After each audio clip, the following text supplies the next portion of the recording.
22 सितंबर की रात को उत्तराखंड के ऋषिकेश के वनतारा रिसोर्ट के अंदर एक लड़की अपने फ्रेंड को मैसेज करती है। उसे इस रिसोर्ट में कुछ इनसिक्योर फील हो रहा है। बार बार उसे वीआईपी गेस्ट को स्पेशल सर्विस देने के लिए प्रेशराइज किया जा रहा है।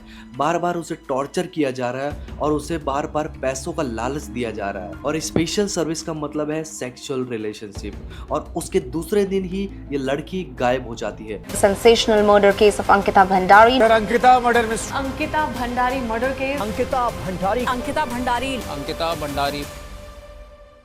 और लगातार 5 दिन बीतने के बाद इस लड़की की बॉडी पास की एक नहर से मिलती है। वेल गाइस, एक्चुअली ऐसा क्या हुआ था उस वनतारा रिसोर्ट के अंदर जो वीआईपी गेस्ट को सर्विस देने के चक्कर में इस लड़की को मार दिया गया। इस वीआईपी गेस्ट को ऐसी कौन सी स्पेशल सर्विस दी गई थी जिसकी वजह से इस लड़की की मौत हो गई थी। ये केस पूरे इंडिया में बहुत ज़्यादा वायरल हो चुका था क्योंकि ये जो लड़का था पुलकित आर्य होटल का मालिक था, प्लस बीजेपी के एक मंत्री का बेटा था, जिसकी वजह से ये केस पूरे इंडिया में फैल चुका था।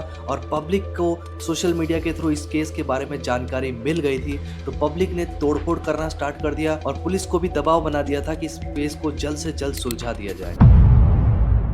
इस केस में बहुत सारी चीजें प्रॉब्लमेटिक थी। पुलिस के लिए भी इस केस को सुलझाना टफ था क्योंकि बीजेपी विधायक के बेटे पुलकित आर्य ने ऑलरेडी कुछ लोगों के जरिए अपने रिजॉर्ट के अंदर आग लगवा दी थी और रिजॉर्ट को गिरवा दिया था, जिसकी वजह से पुलिस को सबूत ढूंढना बहुत टफ पड़ रहा था और पुलिस को पता ही नहीं चल रहा था कि स्टार्ट कहां से करें, क्योंकि पुलिस के लिए कुछ लोग ऐसे थे जिनकी गवाही लेना बहुत जरूरी था। और सबसे बड़ी प्रॉब्लम ये थी कि उस रिसॉर्ट के अंदर जो कैमरे थे वो सारे के सारे कैमरे बंद थे, जिसकी वजह से पुलिस को पता ही नहीं चल रहा था कि कहां से वीडियो लिया जाए और कहां से सबूत इकट्ठा किया जाए।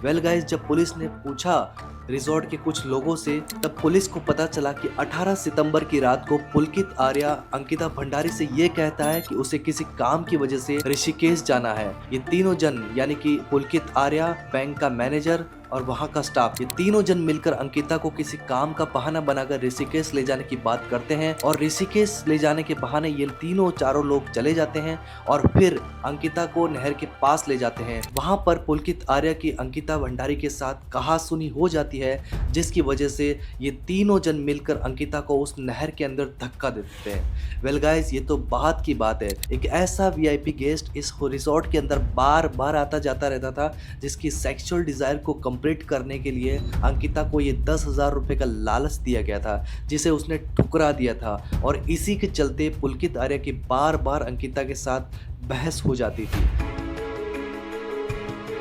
वेल गाइस, इस बहस से निपटने के लिए पुलकित आर्य ने एक प्रोग्राम बनाया और उस प्रोग्राम के जरिए तीनों मिलकर, पुलकित आर्य और सतीश और अंकित, ये तीनों मिलकर अंकिता को एक सुनसान जगह पर ले जाते हैं और वहां पर इनकी बहस होती है अंकिता के साथ और ये उसे नहर के अंदर फेंक देते हैं। वेल गाइस, ये सारी चीजें चल ही रही होती है। अंकिता के फादर उसकी गुमशुदगी की रिपोर्ट पुलिस में दर्ज कराते हैं, तब पुलिस को कुछ पता ही नहीं चल रहा होता है कि स्टार्ट कहां से करना है, क्योंकि जिस नहर के अंदर उसे फेंका गया वहां पे कोई फुटेज ही नहीं था जिससे पुलिस को पता चल सके कि ये लोग इन्वॉल्व थे। पुलिस को जब पता चला कि ये एक मिनिस्टर का बेटा है, तो सबसे पहले एक पॉलिटिकल पार्टी के मिनिस्टर को उसके पद से हटा दिया गया, क्योंकि ये बहुत ही संवेदनशील मामला था। पूरा इंडिया इसी केस की बात कर रहा था। अंकिता भंडारी को न्याय मिलने के लिए बात हो रही थी हर जगह, जिसकी वजह से मिनिस्टर को उसके पद से हटा दिया गया था। ये केस जब चल रहा था, बीजेपी की एक मंत्री इस केस को ध्यान से देख रही थी।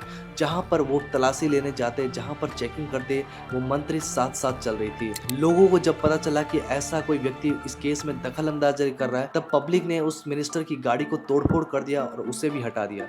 निष्पक्ष तरीके से जांच के लिए पुलिस को प्रेशराइज किया गया और फिर बाद में अंकिता के गुनहगारों को पकड़ लिया गया।